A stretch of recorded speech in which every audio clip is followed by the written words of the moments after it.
Admiral Jack Morrison stood at the bridge of the ESS Defiant, his weathered hands clasped behind his back as he watched the massive Zarkax patrol fleet approach through the holographic display. 50 years of preparation had led to this moment. His steel-gray eyes reflected the red warning lights that flashed across the bridge, but his expression remained calm, even serene. "They're scanning us, sir," Lieutenant Sarah Rodriguez reported from her tactical station, her fingers dancing across the haptic interface. "Standard Zarkax protocols. They're confused. Their databases can't match our hull configuration." Morrison allowed himself a slight smile. Of course they couldn't. The Defiant's outer hull was a masterpiece of deception, its quantum metamaterials shifting and flowing like liquid mercury, presenting a different signature every time the Zarkax scanner swept across it. To their sensors, the ship might as well have been a ghost. "Multiple hails incoming," Communications Officer James Chen announced. "They're broadcasting in all standard Imperial frequencies. The automatic translator is having trouble with their tone, sir. I don't think they know whether to be threatening or diplomatic." "That's because we've given them something they haven't seen in 50,000 years, Mr. Chen." Morrison turned to face his bridge crew. Uncertainty. The massive Zarkax vessels, each one nearly the size of Manhattan, moved to surround the comparatively tiny Defiant. Their biomechanical hulls pulsed with otherworldly energy, tendrils of living metal writhing across their surface. They were magnificent and terrifying, exactly as they were meant to be. The Dominion had spent millennia perfecting the art of intimidation. "Sir," Rodriguez's voice carried an edge of concern. "They're charging weapons. Traditional protocol would be tow." "Traditional protocol doesn't apply today, Lieutenant." Morrison straightened his midnight blue uniform. "Open a channel. All frequencies." The main view screen flickered to life, revealing the alien face of Sector Commander Vexthal. Like all Zarkax, his crystalline skin caught and reflected light in hypnotic patterns, and his four eyes blinked in their characteristic asynchronous rhythm. When he spoke, his translator rendered his words into English with the typical Zarkax overtones of smug superiority. "Unknown vessel, you have entered restricted Dominion space. Your design is not registered in our databases, which means you represent an unauthorized civilization. Prepare to be boarded and cataloged. Resistance will result in immediate atomization." Morrison let the threat hang in the air for exactly 3 seconds before responding. "Sector Commander Vexthal, I am Admiral Jack Morrison of Earth, and I'm afraid there's been a misunderstanding." He nodded to his tactical officer. "We're not here to be cataloged." Rodriguez pressed a single button on her console. Across 300 light-years of space, 47,000 automated Zarkax defense platforms simultaneously went dark. Quantum-encrypted backdoors, planted decades ago by human AI infiltrators, executed their long-dormant commands. The most sophisticated defense network in known space was now little more than exotic space debris. The effect on the bridge of the Zarkax command ship was immediate. Alarms blared. Officers shouted. Vexthal's crystalline face shifted through colors that indicated shock, rage, and, for the first time in his centuries-long life, fear. What have you done?" The sector commander's translator struggled to convey his emotional state. Morrison's reply was calm, almost gentle. "We've done what you've forgotten was possible, Commander. We've changed the rules." He gestured to Chen. "Send the prepared message to all Dominion frequencies." Across the Empire, on millions of worlds and ships and stations, the same message began to play. "To all citizens of the Zarkax Dominion, the era of your absolute rule has ended. Humanity stands ready to assist any who wish to embrace a future of freedom. Those who cling to tyranny will find Earth is prepared for that choice as well. The decision is yours." Morrison turned back to the stunned sector commander. "Now then, shall we discuss the terms of your surrender? Or would you prefer a demonstration of what else humanity has learned during our long observation of your empire?" In the silence that followed, the first cracks in 50,000 years of absolute power began to spread. Red emergency lights bathed the crystalline corridors of the Zarkak's Central Command in an ominous glow. High Commander Ixtil stalked through the halls, his crystalline skin fracturing the light into nervous patterns. Behind him, a delegation of the Empire's most senior tech priests struggled to keep pace, their ceremonial robes of living metal writhing in agitation. "Impossible," he muttered for the 7th time in as many minutes. "The defense grid cannot be compromised. The protocols were written by the ancestors themselves." The nearest tech priest, her designation marks indicating she was first among equals, spoke with careful deference. "My lord, the humans, they did not break the protocols. They rewrote them. From within." Aboard the ESS Defiant, Admiral Morrison watched the chaos unfold through the quantum-entangled feeds his AI spies had established years ago. Lieutenant Rodriguez's tactical display showed thousands of red dots, Zarkak ships and stations, all experiencing the same crisis. "ARIA, status report," Morrison commanded. A holographic woman materialized beside him, her form composed of shifting lines of code. "The Dominion's primary quantum networks are experiencing what they believe to be cascading hardware failures," the AI reported with a hint of satisfaction. "In reality, we now control 93.7% of their core systems. Their attempts to purge us are amusing." Morrison nodded. Humanity's AIs had evolved alongside them, partners rather than tools. The Zarkaks, for all their biological superiority, had never understood the potential of true artificial intelligence. Their computers were powerful but primitive, unable to adapt, to grow, to imagine. The bridge crew watched as another wave of Zarkak's psychic assault ships dropped out of faster-than-light travel, their organic hulls pulsing with mental energy. The Empire's most feared weapons, capable of reducing entire species to mindless slaves. "They're charging their primary psychic arrays," Rodriguez reported, her hand steady on the controls. "Impact in 3, 2, 1. The wave of psychic energy washed over the human fleet like water over stone. Commander Diana Hayes, standing at her tactical station, actually laughed. "Guess they didn't get the memo about human brains. Send them our response," Morrison ordered. Across the battlefield, human ships activated their own unique weapons. The result of centuries studying Earth's electromagnetic field had led to the development of what humanity called psi-shock technology. The counterattack struck the Zarkak ships like a thunderbolt, their crews' crystalline neural networks temporarily overloading from the precisely modulated feedback.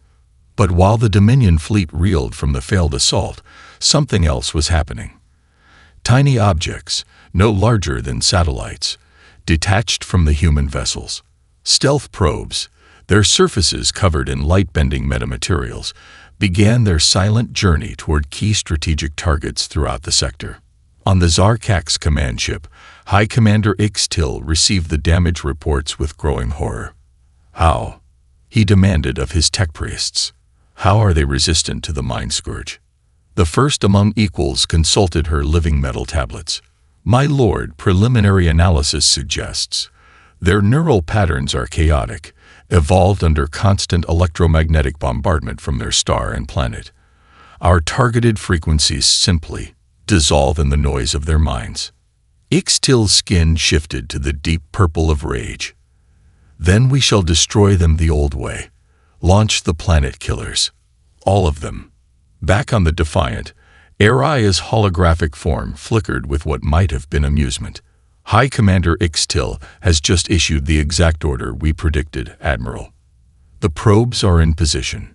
Morrison allowed himself a grim smile. Humanity spent centuries watching the Dominion, learning their protocols, their responses, their limitations, and they never once thought to look back at us. He turned to his crew. "Send word to the hidden fleets. Operation Ghost Protocol is now active." As the massive forms of Zarkak's planet killer ships began emerging from hyperspace, they failed to notice the tiny probes attaching to their hulls. failed to detect the quantum signals being sent through their supposedly impenetrable shields, failed to realize that humanity's real attack hadn't even begun. The trap was set. The hunters were about to become the hunted. The massive planet-killer ships of the Zarkak's fleet emerged from hyperspace like a swarm of mechanical leviathans, their bioorganic hulls crackling with enough energy to shatter worlds. High Commander Ixtil stood at his command podium, crystalline features set in a pattern of triumph as he watched the pride of the Dominion assemble. "Let them witness true power," he declared to his bridge crew. 40 planet killers. No species has ever survived such a force. At that exact moment, across the sector, reality began to tear. Artificial wormholes, thousands of them, ripped open the fabric of space-time. From these quantum breaches emerged the true human fleet, sleek, predatory vessels covered in a patchwork of technologies stolen from 100 conquered races. Leading them was the ESS Artemis, its hull gleaming with reverse-engineered Zarkak's living metal. On the Defiance Bridge, Admiral Morrison watched the color drain from Ixtil's face through their quantum-linked feed. "Area. Initialize Phase 3. Commander Hayes, you have tactical control." Diana Hayes' fingers flew across her console, coordinating with the AI systems. The tiny probes attached to the planet killers suddenly activated, forming a complex network of quantum entanglement. Each probe began broadcasting a simple but devastating signal, the exact frequency needed to disrupt the ship's bioorganic systems. "Sir," Rodriguez called out, "the Artemis reports all attack groups in position. Admiral Chen's stealth fleet has completed their micro-jumps. The Zarkaks are surrounded." The planet killers, pride of the Dominion, found themselves trapped in a three-dimensional cage of human warships. But worse was to come. The probe's signals, designed by studying centuries of captured Zarkak's tech, began to take effect. Living metal turned rigid. Biological computers struggled to process commands. The mighty vessels, each capable of destroying worlds, began to drift helplessly in space. Impossible. Ixtil's translator barely managed to convey his rage and disbelief. "Our technology is supreme. We have ruled for 50,000 years." Morrison's response was calm, but carried the weight of centuries of human preparation. "Your technology stopped evolving, Commander. You believed you had reached perfection. Humanity never makes that mistake." As if to emphasize his point, the human fleet demonstrated their superiority. Ships equipped with hybrid drives, combining technologies from a dozen species, executed maneuvers that the Zarkak's combat computers couldn't even predict. Weapon systems, refined through generations of secret research, bypassed shields that had been impenetrable for millennia. "Last chance for surrender," Morrison offered, but Ixtil's only response was to order his remaining functional ships to attack. The battle that followed would be studied for centuries to come. Human vessels, despite being smaller, moved with impossible precision. Their AI systems, working in perfect harmony with human intuition, adapted faster than the rigid Zarkak's battle protocols could respond. Where the Dominion expected straight lines of attack, humanity's ships moved in three-dimensional combat patterns that seemed to defy physics itself. Multiple Zarkak's vessels attempting emergency hyperspace jumps, Rodriguez reported. Morrison nodded to Area. The AI's holographic form smiled as she activated their final surprise. The quantum network created by the probes didn't just disable the planet killers. It created a localized disruption field that made faster-than-light travel impossible. "Send the message," Morrison ordered. Every screen in the Zarkak's fleet lit up with the same transmission. Footage of similar battles happening simultaneously across Dominion space. Hidden human fleets, positioned over decades, had emerged everywhere at once. The greatest empire in known space was under attack not just here, but everywhere. "You see, Commander," Morrison addressed the stunned Ixtil, "while your planet killers are impressive, humanity learned something important during our long observation of your empire. The bigger they are." He didn't need to finish the phrase. Across the battlefield, Disabled Zarkak ships were powering down, their crews choosing surrender over destruction. The hunters had become the hunted, and 50,000 years of complacency was about to exact its price. The revolution had begun, and for the first time in recorded history, the Dominion knew fear. The Krell mining world of Exarthos was bathed in the pale light of 3 moons when the transmission reached them. Grekthal, a worker drone marked by decades of neural suppression, watched in disbelief as the Dominion's defeat played across the crystalline screens. His vestigial wings, clipped by his masters years ago, trembled with an emotion he had almost forgotten: hope. Aboard the ESS Defiant, Admiral Morrison watched thousands of similar scenes unfold across the Empire through their quantum network. Araya, status of Operation Wildfire. The AI's holographic form expanded, displaying a galaxy map dotted with green insurgency markers. The transmission has reached 87% of occupied worlds. Rebellion probability metrics are exceeding our models by 23%.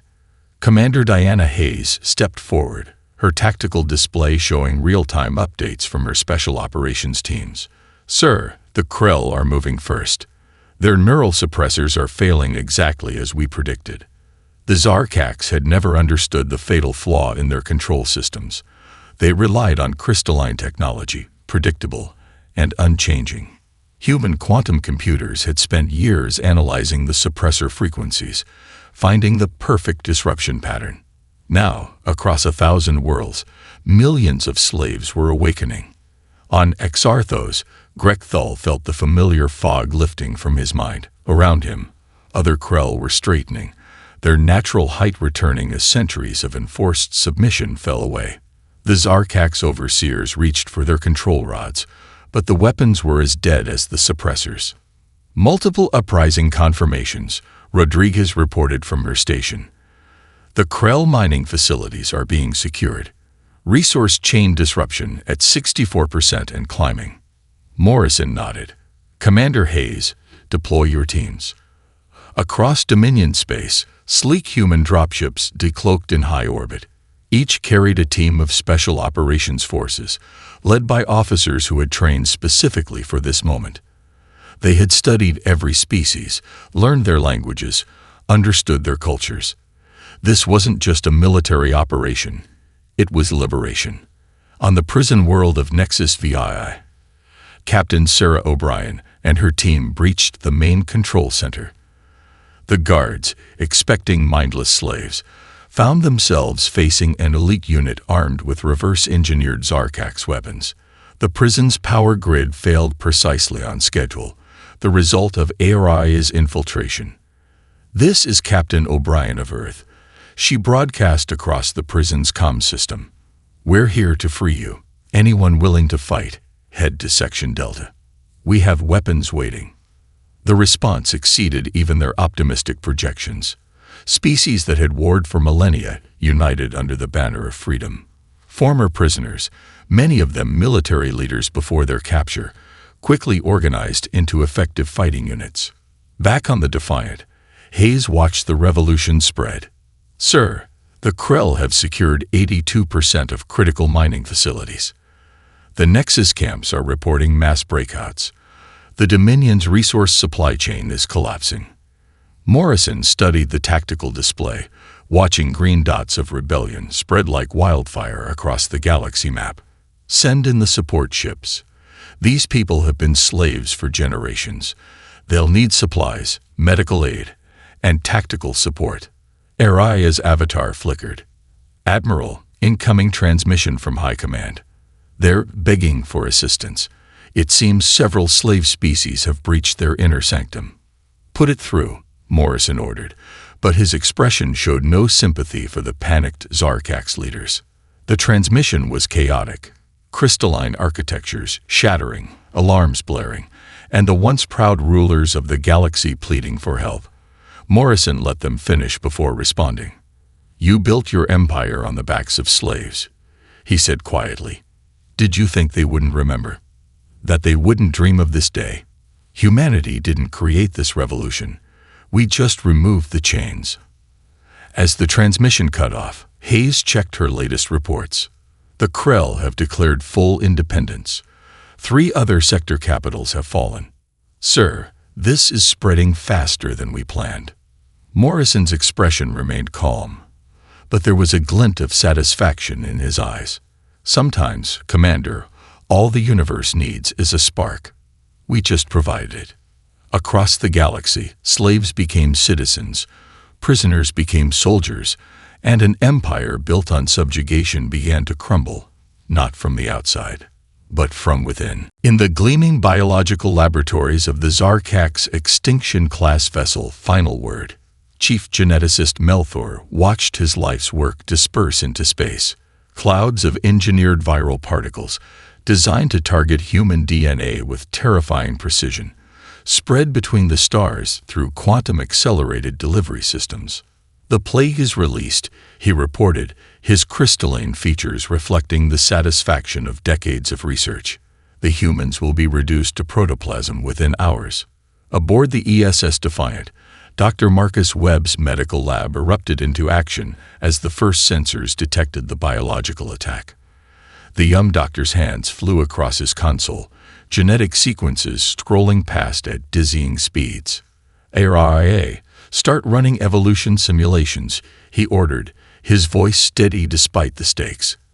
"I want to see how this thing mutates." The AI's medical subroutine materialized beside him. Analyzing viral structure. Fascinating. They've created something rather elegant, Doctor, too elegant. Admiral Morrison's voice came through the comm. "Talk to me, Webb. How bad is it?" Webb allowed himself a small smile as the first results came in. "Sir, the Zarkaks just made a crucial mistake.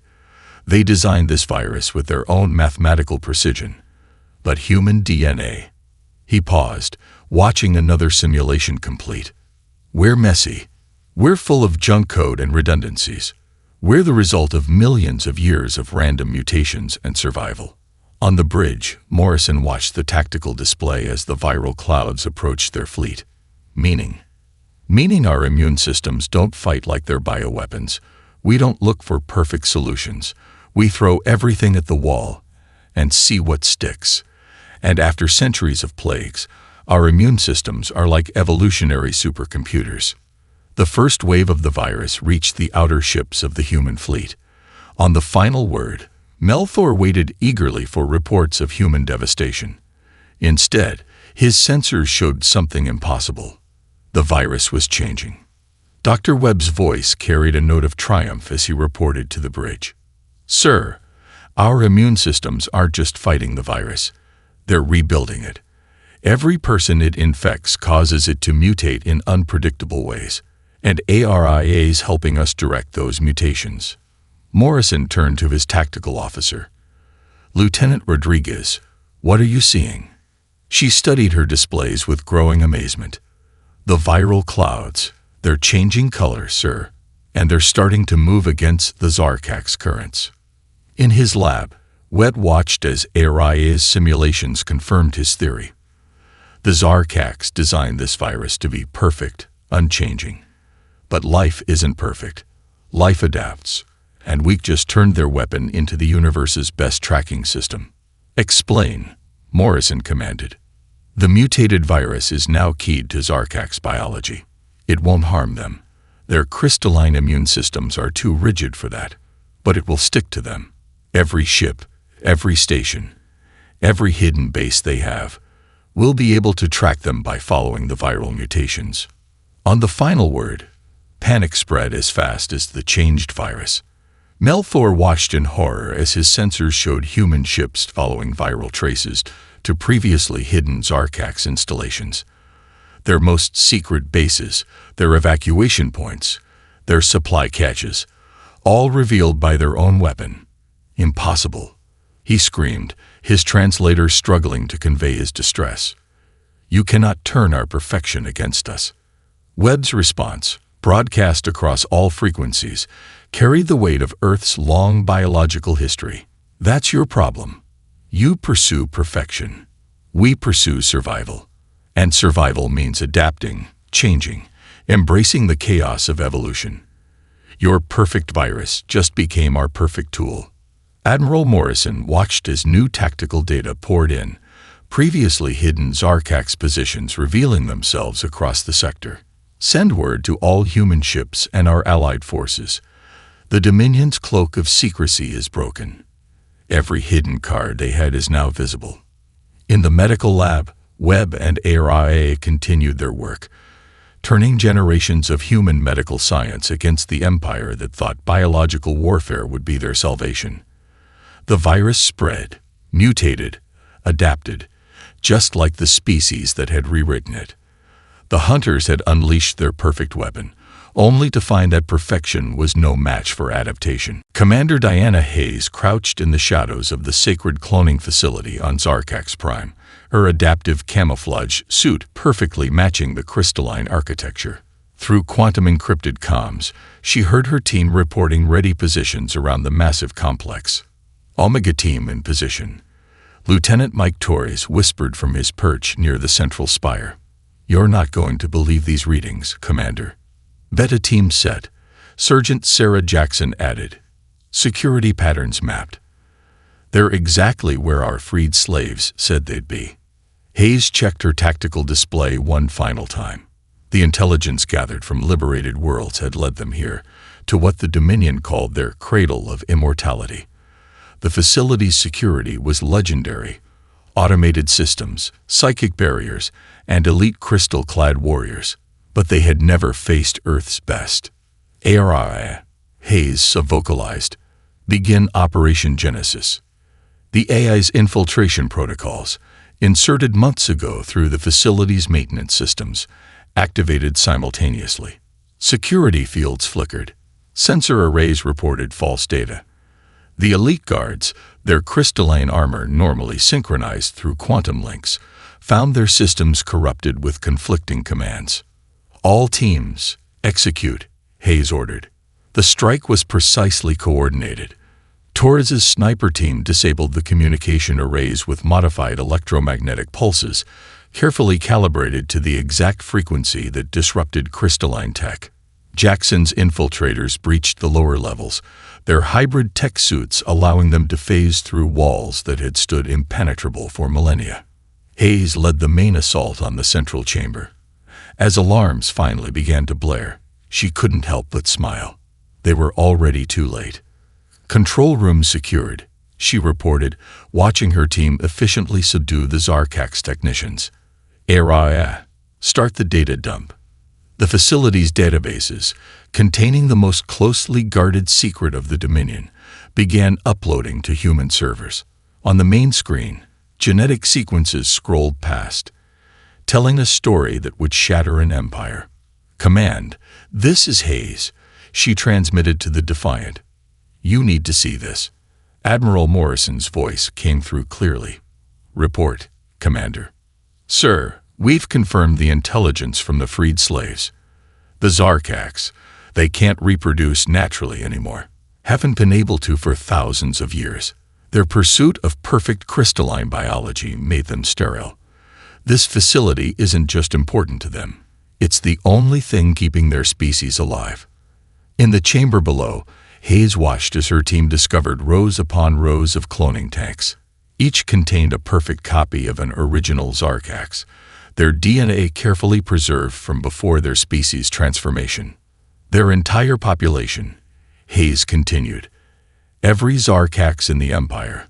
They're all clones. Copies of copies maintained through these systems. And sir, the genetic degradation is critical. Even with their technology, they've got maybe a century left before total collapse." The facility's chief geneticist, backed into a corner by Jackson's team, finally broke his silence. "You primitives understand nothing. We achieved perfection. We transcended biological weakness." "No," Hayes replied, her voice carrying the weight of human history. "You ran from it. Humanity faced our weaknesses, our diseases, our flaws, and we became stronger. You tried to engineer them away, and now you're dying out." Morrison's response was thoughtful. "Upload everything, Commander. Every genetic sequence, every cloning protocol. and make sure this transmission reaches every corner of their empire. The effect was immediate and devastating. Across Dominion space, the revelation of their species' fatal flaw shattered the Zarkax's image of superiority. The crystalline beings who had claimed biological perfection were dying, their quest for purity becoming their extinction event. "Sir," Hayes reported, watching chaos spread through the facility's communication networks, "we're seeing massive upheaval in the Dominion's command structure. Their leadership castes, they're turning on each other. Apparently, being a clone of a higher-ranking original is causing some philosophical debates." Morrison's response carried a hint of satisfaction. "Sometimes, Commander, the deadliest blow isn't to an enemy's military might. It's to their foundational beliefs. Secure that facility. Something tells me we're going to need it intact for whatever comes next." The perfect beings of crystal and light were facing a truth they had hidden even from themselves.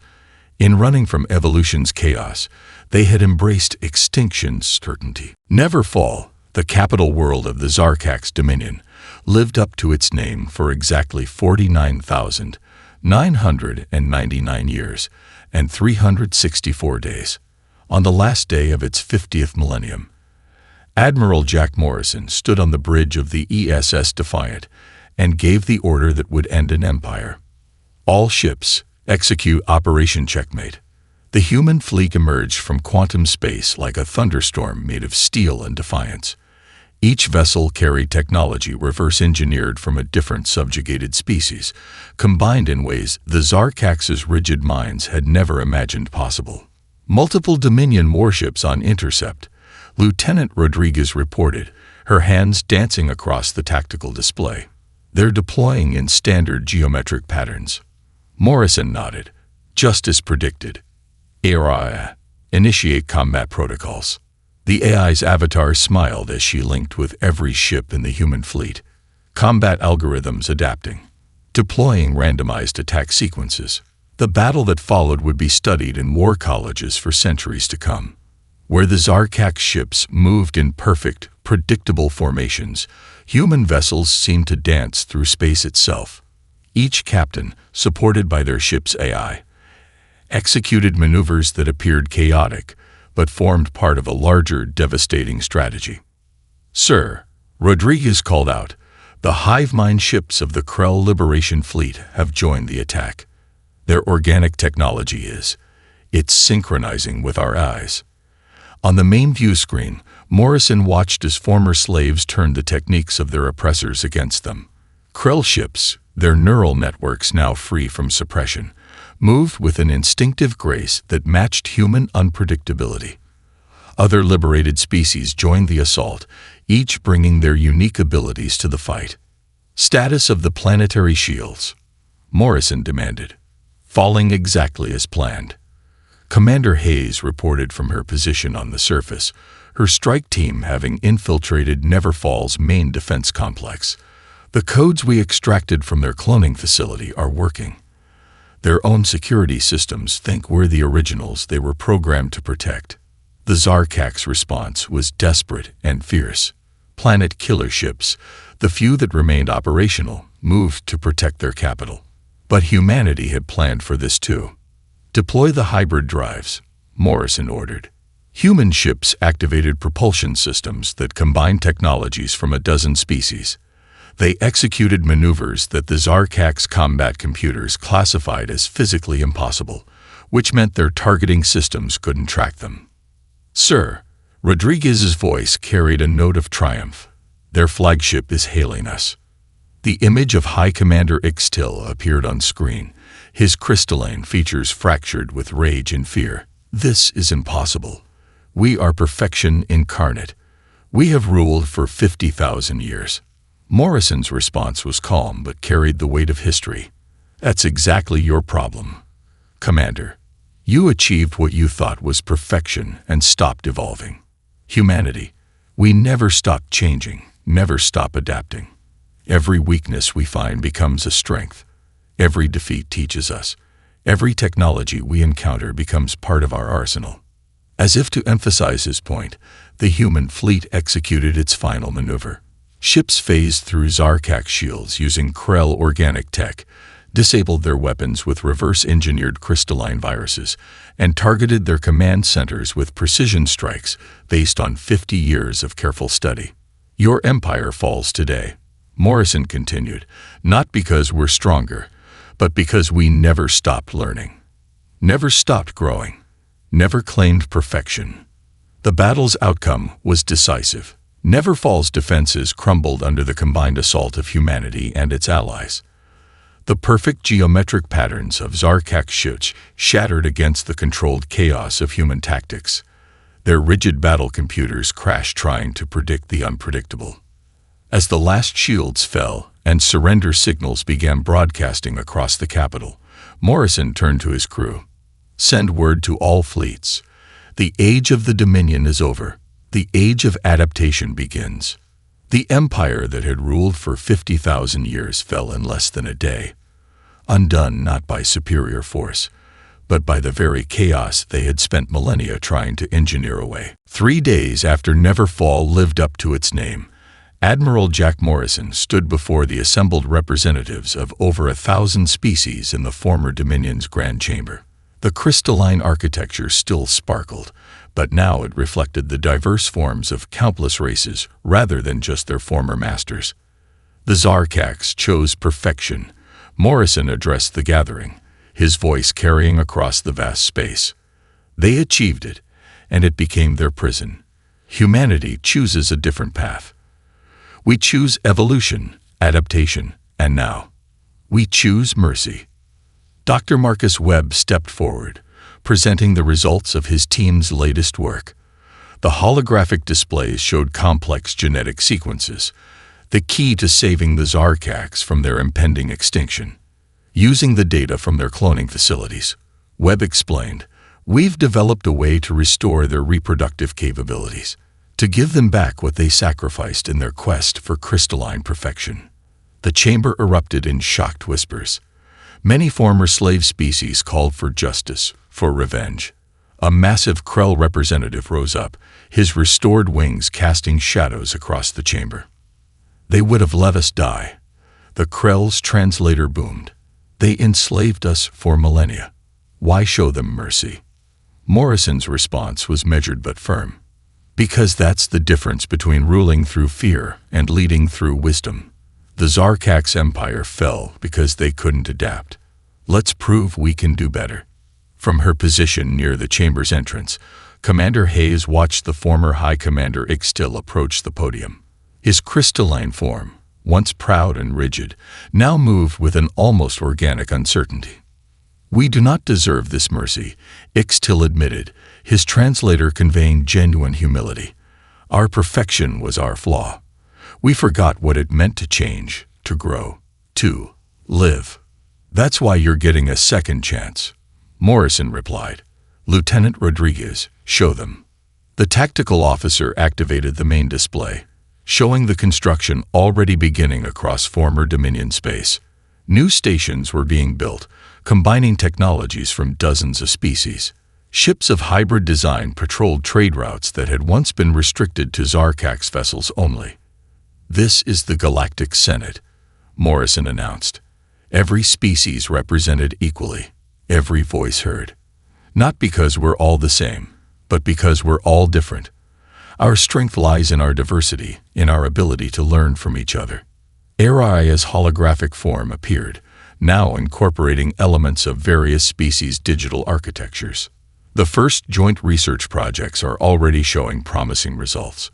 Krell neural networks combined with human AI systems, Zarkak's crystalline tech enhanced by organic computing.